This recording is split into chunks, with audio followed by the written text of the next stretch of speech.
House Speaker Kevin McCarthy led a bipartisan closed-door meeting with Taiwanese President Tsai Ing-wen today at the Ronald Reagan Presidential Library in California. This makes McCarthy the highest-level U.S. official to meet with a Taiwanese leader in the United States since 1979, when the U.S. formally established diplomatic relations with China's government. The speaker discussed the session this afternoon. Based on our conversations, it's clear that there are several actions are necessary. First, we must continue the arms sales to Taiwan and make sure such sales reach Taiwan on a very timely basis. Second, we must strengthen our economic cooperation, particularly with trade and technology. Third, we must continue to promote our shared values on the world stage. For more, I'm joined now by two of my CBS News colleagues. Elise Preston is a CBS correspondent who is at the Reagan Library in Simi Valley, California. And Nikole Killion is a CBS News congressional correspondent on Capitol Hill.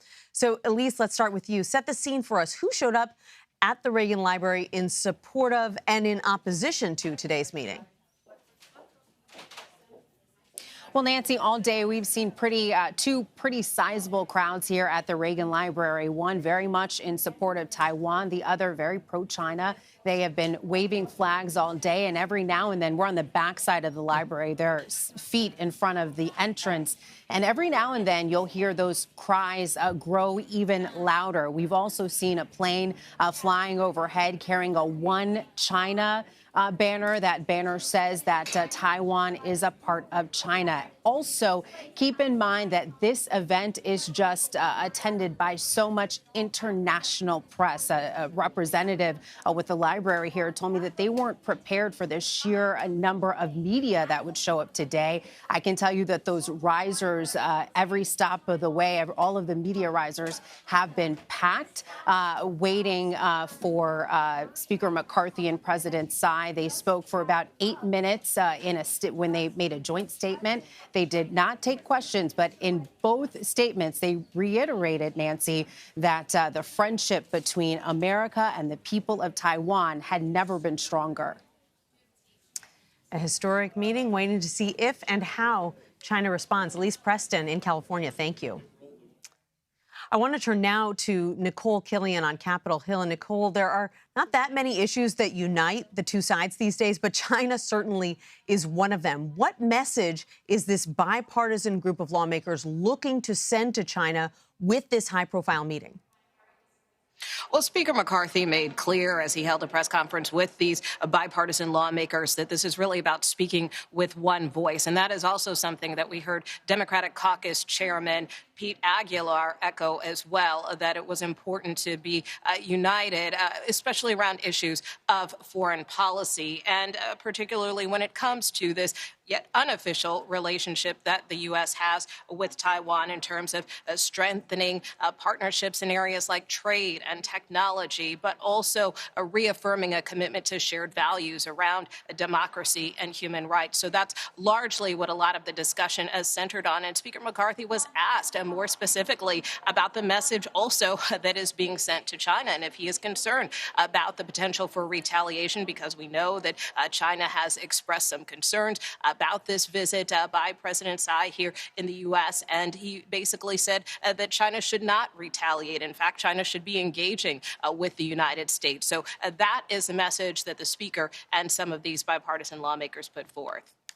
I want to switch gears to the other big news of the day, because there's been a deluge of reaction from Republicans over the past 24 hours to the Trump indictment. But one Republican we haven't heard from is Senate Republican leader Mitch McConnell. We do know that he predicted a couple of years ago, Nikole, that Trump could face all kinds of legal trouble. So let's listen to that first and refresh our memories.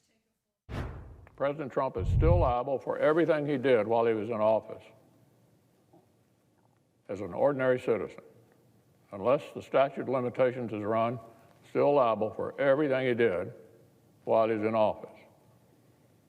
Didn't get away with anything yet. We have a criminal justice system in this country. We have civil litigation. And former presidents are not immune from being accountable by either one. So that was Leader McConnell after former President Trump was impeached for the second time. Nikole, why the silence now?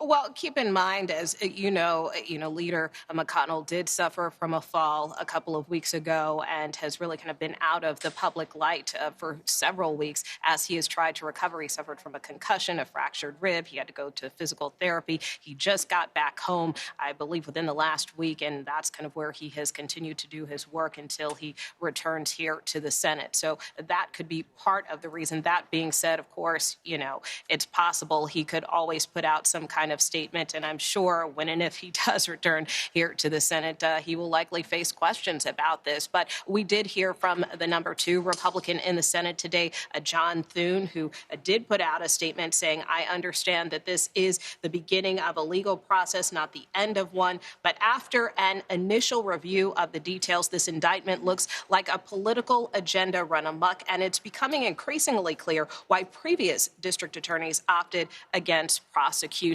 So again, this is GOP Whip John Thune, who didn't weigh in yesterday, now weighing in today. And, some Senate Republicans have been a little more reticent to kind of go out on a limb here.